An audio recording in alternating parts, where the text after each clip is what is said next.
Hey there, my friend. It's Dr. A from the Fit Father Project and the Fit Mother Project. Welcome to today's video.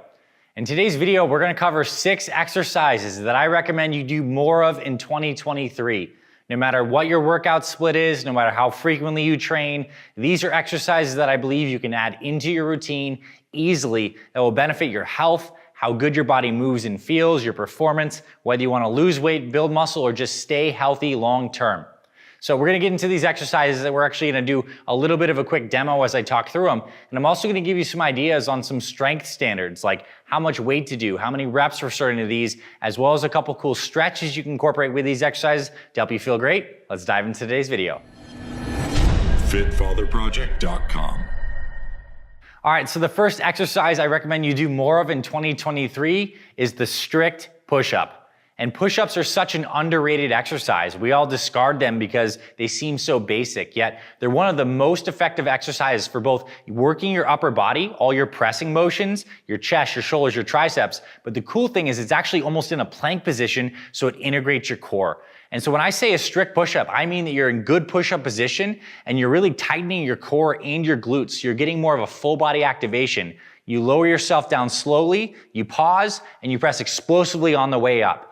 And what I recommend you do if you're just starting out and you can't do any push-ups, you can certainly start from your knees, but still practice creating that kind of tension until your arms and your shoulders get strong enough. And I recommend you do them every single day. No matter what your training split is, get them in, maybe in the morning or right before you go to bed. And the goal would be to work up to the point where you can do a set of 10 push-ups, and then a set of 20 push-ups, and then a set of 30. And if you're much more advanced in your training, you can get up to a point where you can do a set of 40 or 50 push-ups. And that is 100% possible, even if right now you can't do very many push-ups. And I'll tell you this, when you can get to the point where you can do 20 push-ups in a row, 30, 40, you're gonna be so much stronger. You're gonna be so much more integrated. And this is an exercise you can do for the rest of your life. Maybe you don't have access to weights, but you can always do some strict full range of motion push-ups. Now, the second exercise I recommend you do is also a basic exercise. It's the equivalent for the lower body, and that's a full range of motion squat. And I specifically mean full range of motion, where when you descend into the squat, you're actually getting into a deep squat to the point where you're actually at the very bottom of the squat, allowing yourself to kind of relax at the bottom and then come all the way up. Work that full range of motion. And what we've really learned, particularly from modern sports science, is to have healthy knees and to have healthy hip flexors and healthy back. You want to be strong in that full motion. A lot of people stop too shallow on their squats. I understand you may have a unique situation with your knees and your low back. So it's something you might want to work into. And specifically, just like the push-ups, it's good to start off with a set of 10 of these, and then a set of 20, and then a set of 30. And to the point where you do 30 of these high quality squats, you're really going to feel a great burn in your legs. And here's my one recommendation. As you do every rep, it's more important to do quality over quantity. So as you descend down into the squat, descend slowly and feel like you're actually engaging all the muscles in your core and your glutes, and really focus on those glutes as you sit down and back to the full bottom of the squat. And now here's a little bit of a bonus I have for you. It's also very beneficial if you can spend some time at the bottom of a squat, either after you've done the squats or as a separate type of exercise. These are called yoga squats or squat holds. You can see me doing one right here. And effectively in the bottom of the squat, you're hanging out down there. And what research has shown is when you're in the bottom of that squat position, you're just kind of relaxing down there for up to maybe 3 minutes plus. What that's gonna do is actually gently stress the connective tissue around your knee, and it actually increases the proliferation of the different collagen and elastin fibers, and it makes your joints healthier. And many people around the world, not certainly in the West, but in Eastern cultures, they actually sit and eat in these low squat positions. And you can see most kids, when they're very young, they can get into this low squat position, pick up rocks off the ground, play with the grass. We lose that over time, but by giving our bodies this gentle stress at the bottom of the squat, we can improve our health tremendously. And to get there, it's also going to reveal to you any restrictions and inhibitions you may have. Certain muscles need to get stronger. Maybe you need to stretch those hip flexors out. Maybe do some foam rolling massage. But if you can do full range of motion squats, I think it's going to be so beneficial. It's also a great warm-up before any kind of exercise gets the heart rate pumping. The third exercise I recommend you do is a standing dumbbell shoulder press. And I love this because as we get older, we want to maintain good posture. And one of the best things about a standing dumbbell shoulder press is you really brace your feet, you get that core strong, and you press overhead. And your hands can be in different positions. They can be out like this pressing, or they can be in here in a more neutral palms facing each other kind of position. But the key with this exercise is not just to think of it as a shoulder exercise, think of it as a core exercise. Initiate the motion by drawing that core in, drawing your belly button in and keeping it very tight, and then pressing overhead and getting long. By creating that long, straight body tension like this, it's gonna be so beneficial for your overall health and your shoulder health. And you're gonna find if you have any restrictions or things need to get stronger, start light. The strength standard for this that I recommend you aim for is to be able to do 15% of your body weight for 10 to 15 reps. And you may need to work up to this. Maybe you can start with 5%. But the goal this year for you is to do 15% of your body weight for 10 to 15 reps. Maybe you can do more, but certainly aim for that. And if you can maintain that year after year as you age, it's such a good indicator that you have a strong core integrated with a strong, healthy body. And this is gonna work the plane slightly different than the push-ups. Push-ups are a little more in this horizontal plane. This is working pressing in the vertical plane. Very, very good. Now, the next exercise I have for you that I want you to do more of in 2023 is a bent over row.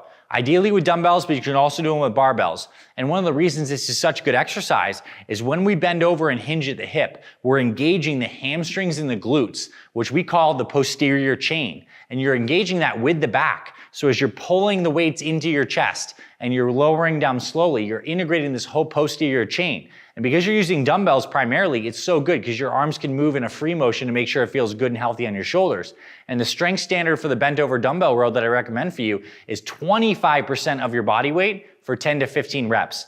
And I think this is a far more effective exercise than even doing like a single arm dumbbell row that you see so many people do on a bench at the gym, because you're doing both arms at once, which means your core needs to be integrated. And if you're starting to pick up a theme with these exercises, why they're so good is they're integrating this core strength with these different motions that your body needs to be strong in. We did the pushing in the horizontal plane. This is pulling in the horizontal plane. Now, another variation of this that's very good is doing a renegade row, which is basically getting in that push-up or plank position and then rowing and then coming back down and then rowing the other arm like this. That is a powerful exercise because, again, it integrates the core into the rowing motion. So bent over dumbbell rows or renegade rows, super good. The fifth exercise I want you to do more of this year is a kettlebell swing or a dumbbell swing. But basically the idea is you get that wide stance. You have the weight in between your legs like this, either holding a dumbbell in this kind of like dangling position, or you have a kettlebell and you pop and you start to swing the weights up like this. And as you're doing it, you're using your glutes to fire through. We want to have strong glutes, strong hip hinging explosive motion, and integrated coordinated motion with the low back as we age. And the cool thing about kettlebell swings is depending on your goals, you can tailor the amount of weight you use to be really great. So if you're just looking for general fitness and a good cardiovascular workout and more mobility, then I recommend you do high rep kettlebell swings. So for example, you could do 4 sets of 25, or you could do 3 sets of 33, but basically try to get 100 swings at your next workout. You're gonna find it's very good. It's good for your grip strength. It's good for integrating the core and the coordination. And if you're really looking to push your strength and you're in a strength muscle building phase, then try some heavy low rep kettlebell swings. Try to do a set of 6 to 8 or 6 to 10 and use a very heavy kettlebell. And as you do, you might have to brace a little bit to get it moving, but really pop those hips, integrate that core, and get that explosive motion. These kettlebell swings are so overlooked. And if you're one of our program members inside our Fit Father or Fit Mother programs, you're gonna find swings as a core exercise we do because they boost your metabolism, they integrate that posterior chain, they burn a lot of calories. They're just a wonderful exercise. And the last exercise I want you to do more of in 2023 is walking outside. I want you to do more walking outside this next year than you've ever done in your entire life. And of course, there's benefits like cardiovascularly to walking outside, but the main thing is it's just so good for your nervous system. We are meant to be outside, ideally getting some morning sunshine, ideally breathing through your nose. It is such a relaxing time for our nervous system. In today's day and age, there are so many ways that people get stressed out. And the benefit of walking outside is it's natural stress relief. The research is super clear. It lowers your blood pressure. It actually helps your nervous system stay in that more parasympathetic rest and digest state. And if you walk after a big meal, it actually helps you regulate your blood sugars better. And so I like to walk in the morning and ideally walk after dinner. And it's time to take a really nice brisk walk. And as much as you can walk or as little as you can walk. It would be a 5-10 minute walk with your family, and then it's good connected time. Or it can be a very long walk, like an hour-long walk by yourself, and it's good solitary time. And I want you to play around with different types of walking. As you're walking, also consider walking backwards. Very good for your knee health and your brain health as you work on different kind of coordination patterns. Walk on nature trails where you get some varied terrain and you're not just hitting the normal concrete or asphalt, and you get some squishier terrain that's actually good for your knees and your proprioception. As we get older, we really need to activate this brain, this nervous system through movement and balance, and getting outside is one of the most natural ways to do this. The more you can walk, that ends up having a higher quality of life, and people who walk a lot tend to live longer. So walk more. In summary, strict push-ups, full range of motion squats with those squat holds at the bottom, standing shoulder press at 15% of your body weight, 10 to 15 reps, rows, 25% of your body weight for 10 to 15 reps, kettlebell or dumbbell swings, outside walking. No matter what kind of training plan you're doing, you can do this stuff. And heck, this could be your whole training plan. Maybe you only work out for 10 minutes a day, but you do 1 set of each of these or 2 sets of each of these, or you sprinkle these in as warm-ups or cool-downs after your whatever routine you're currently following. This will benefit your health tremendously, and I hope you found today's video valuable. If you like this, my friend, let us know. And let us know some other exercises that you would have liked to include. There were some like farmer's carries that I considered including to this list, but I wanted to keep it short enough that you'd actually really enjoy this and it wouldn't be too long of a video. But let me know in the comments below if there's exercises you love or you want our feedback on particular kind of exercises for you in your particular situation.